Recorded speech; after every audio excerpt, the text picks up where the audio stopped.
A novel by Tolstoy is not a work of art, but a piece of life, stated Matthew Arnold, a 19th century British poet and critic. In addition to his renowned epic novels, Leo Tolstoy wrote essays and letters that conveyed the spiritual truths he came to realize in life.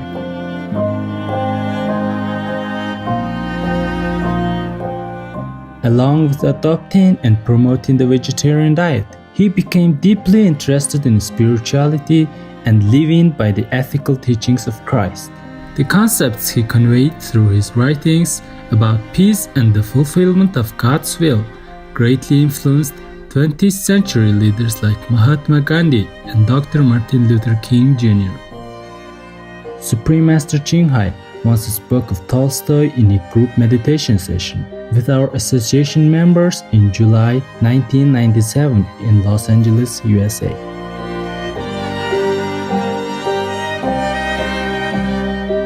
Because Tolstoy was a practitioner, That's why when you read his story, most story about spirituality, about God, and very happy, very positive.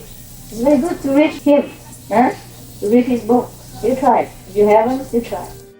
You can read more, Such things are very good for you.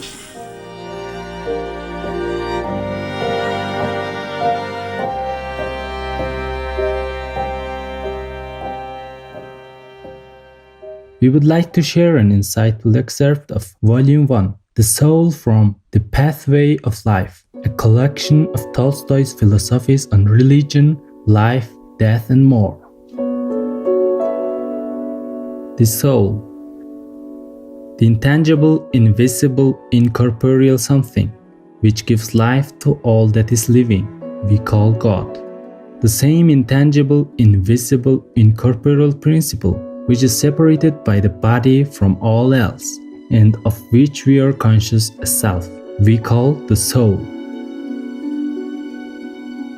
What is the soul? A man who has attained old age has passed through many vicissitudes. He was first an infant, then a child, an adult, an old man. But no matter how he has changed, he always calls himself I. This I has always remained the same. This I was the same in his infancy, in his period of maturity, in his old age. This unchanging I we call the soul.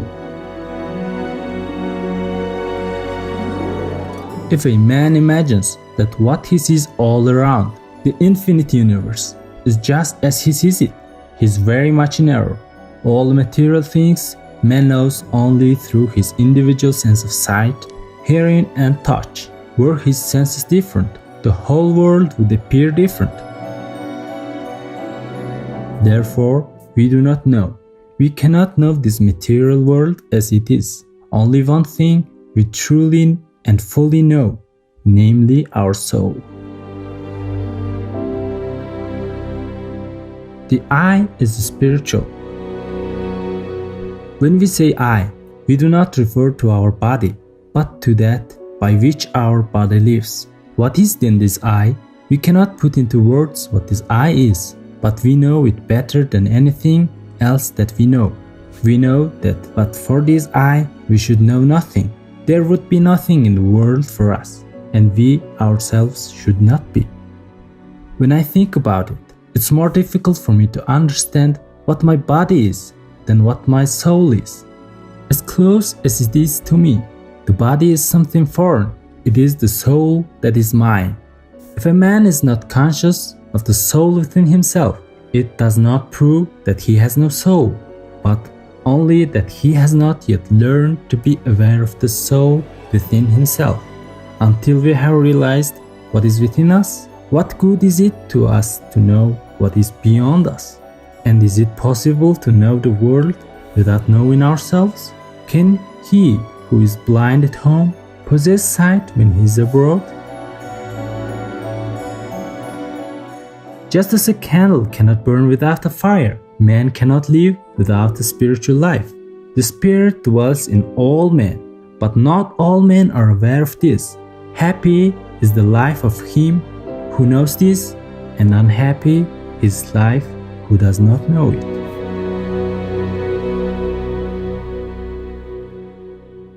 the soul in the material world. We have measured the earth, the sun, the stars, and the depths of the sea.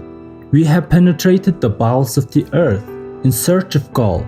We have explored rivers, the mountains of the moon. We have discovered new stars and know their dimensions. We have filled up abysses. We have built cannon machinery. Not a day passes but we have new inventions. Is there a limit to our capabilities? But something, the most important thing, is lacking. What that is? We do not know ourselves. We are like babes. The infant feels that something is wrong, but what or why, he does not know. Something is wrong, because we know much that is superfluous, but do not know the most needful thing, our own self.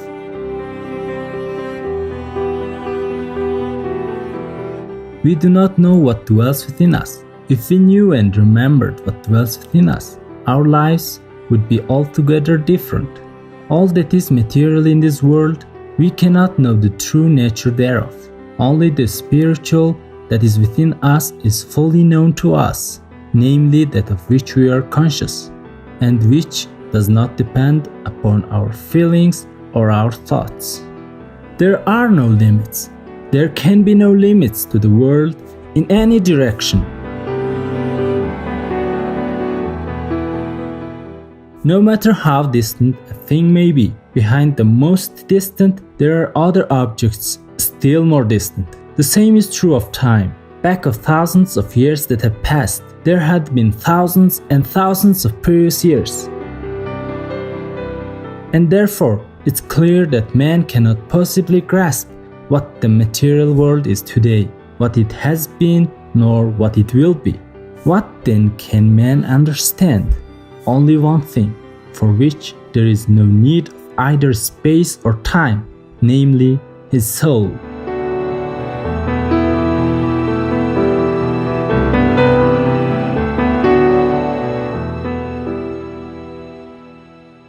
Cheerful viewers, thank you for joining us on today's selections from The Pathway of Life by Leo Tolstoy, Vegetarian, Volume 1, The Soul, Part 1 of 2, on Words of Wisdom. Please join us again tomorrow for Part 2 of this program. Coming up next is Farmhouse Garden Animal Home, From Slaughter to Sanctuary, Part 2 of 3, right after noteworthy news.